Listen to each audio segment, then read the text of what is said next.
So early this week, I got an email from Francis saying, my daughter-in-law, Stacy, would really, really like to be baptized before you leave St. John's. And Stacy and I had been talking about this for a little while, since last summer, actually. This possibility. So I said, well, that sounds okay to me, Francis. How about this Sunday? Because we're going into Lent next week. And really the whole point of Lent, its origins are in a season of preparation for baptism at Easter. So it would be just a little weird to do a baptism during Lent.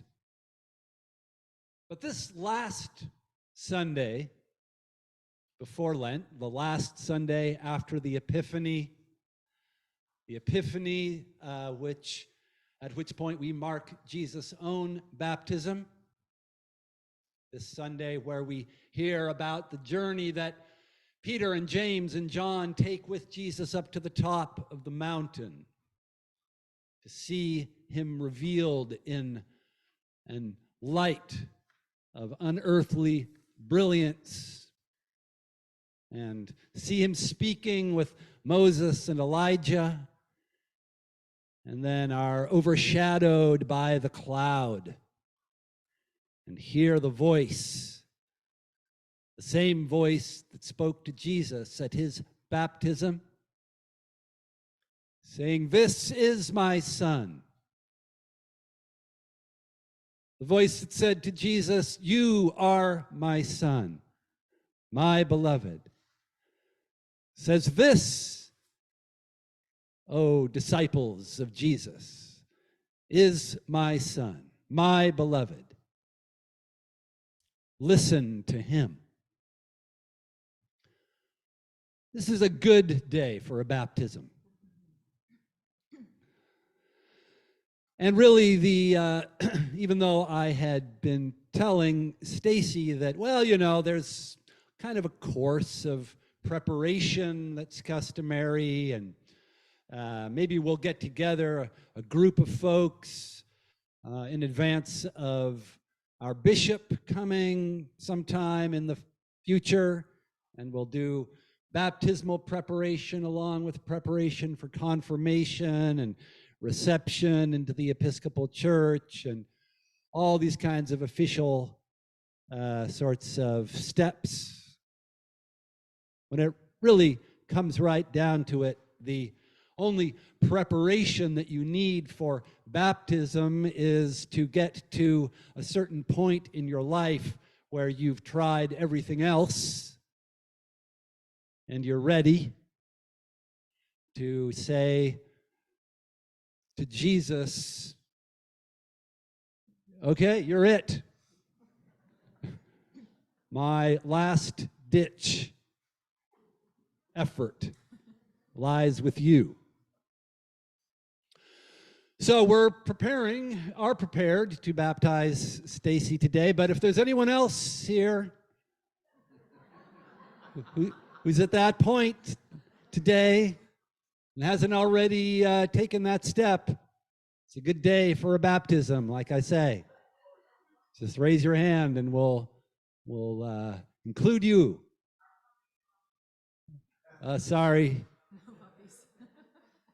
No prejudice intended, but puppies aren't qualified. So yeah, we're going up the mountain with Jesus today. And in our conversation on Thursday, I think it was, Stacy expressed some reservations about doing this publicly, being, like many of us, kind of a shy person, and feeling like this is something of great kind of personal and one might even say private significance for her, and to stand up in front of a whole room full of people to make these vows and to be witnessed in this rather vulnerable and compromising position of having water splashed all over your head. Understandably, would make any of us a little nervous. Like, babies don't really know any better, but as adults, it's kind of a risky thing to do. So, can we do this privately, please? But that's not actually the way the ministry of Jesus works. And that is what we are being baptized into. It's the life and the ministry of Jesus, which has significance not just for us as individuals. Jesus goes up to the top of a very high mountain to have an experience with God. But he brings along Peter and James and John, because he wants them to have that experience too, even though they may not be properly prepared to have it. Because he needs them to know that they are included in the risks and the rewards of his ministry. And he may not even really know what exactly that entails for him. He gets up there at the top of the mountain. Who should be there but Moses and Elijah? Now, Jesus has been going around in Galilee, as we've been hearing over the last weeks, healing and teaching and announcing the coming of the kingdom of God and casting out the demons. And great crowds have started to gather around him wherever he goes. But who knows, at that point, maybe he's imagining, setting up some kind of Galilean federation of reformed evangelical followers of Jesus or something. But up there on the mountain are Moses and Elijah, the great prophets of Israel, the folks who showed up at crucial times in the history of God's dealings with God's people.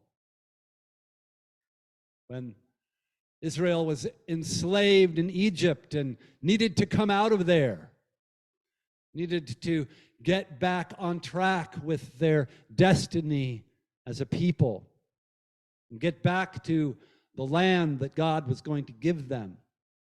And they needed a law to follow when they got there, so that they would have guidelines to teach them to live together in equality and justice and reverence and holiness. And there was Moses to lead the way.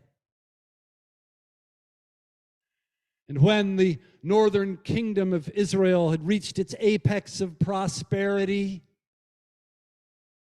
under King Ahab, and was starting to get into wars with its neighbors, kind of flexing its muscle a little in the region. And Ahab had married a Canaanite queen, and they were doing all kinds of sort of religious hanky-panky in the temple, worshiping the local gods as if they were the transcendent creator of heaven and earth. Elijah rose up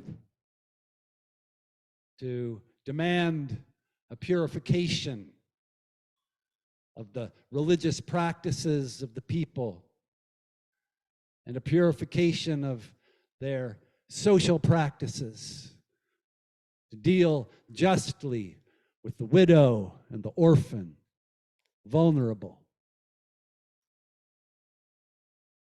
And now Jesus, just such a time when the people are perhaps losing their way, losing vision, losing hope. And up there on the mountain, he meets those great prophets who speak with him and prepare him for what comes next, for a mission that isn't just going around in Galilee gathering followers, but then leading those followers to Jerusalem, to a date with the high priests and the elders of the people and with Pontius Pilate and with the cross. And Jesus takes Peter and James and John with him up there, so that before they begin the next stage of their initiation into what it means to be his disciple, before they follow him on that dangerous and ultimately deadly trek, by the grace of God, they're given this vision of him transfigured, radiant with the glory of God.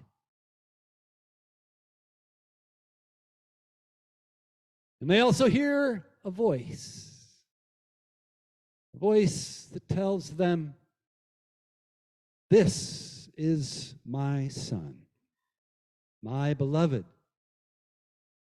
Listen to him." But don't tell anyone yet. Don't tell anyone about what you've seen and what you've heard. Because this experience needs to cook for a while. You need to really live with this experience for a while. There's some things you've got to see as well before you understand really what it means that Jesus shines with the light of the glory of God. You've also got to see him disfigured and nailed publicly, humiliated. And you've got to meet him risen from the dead. Because then you'll understand that this listening to Jesus, listening to God's beloved Son, isn't just something that you can do now while he's with you. This isn't just an instruction for you for the time being, until he, like Elijah, ascends into heaven. But this is a teaching for you to pass on to your disciples, to all the people who will come after you, all those whom you will baptize. This is the Son of God. Listen to him. So how do we do that? How do we listen to the beloved Son of God? Well, we listen. We listen. We listen to the scriptures every Sunday when we gather. But that's not because that's all that Jesus has to say.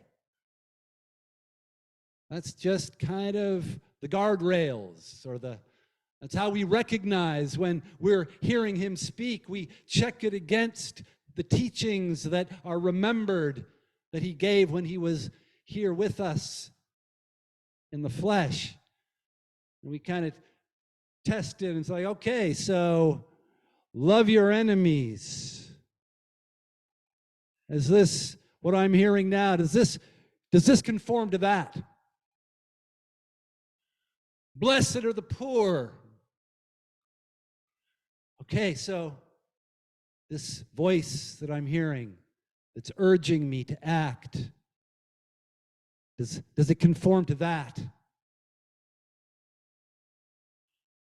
And when I'm with my friends here in church and I hear them speaking, could it be the voice of the beloved Son of God? Well, is it a voice of love? Is it a voice of compassion? Is it a voice of wisdom?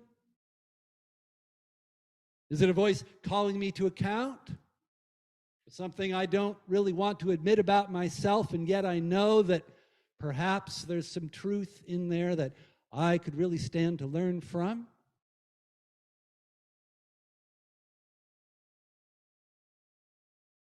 Listen to him. He could be speaking. And that other person. And that kind of listening is going to become especially important for this community in the next year, year and a half, as you're discerning where you're going to go from here, who's going to come and be your leader. Be listening for that voice, testing those voices against the scriptures, against what you know in your hearts illuminated by the light of the glory of God in the face of Jesus Christ. The light given to each one of us in our baptism. Everyone here, including today, Stacy, illuminated by the light that spoke at the beginning of creation, the voice that spoke, "Let there be light." The voice that said, "This is my son, my beloved." Listen to him.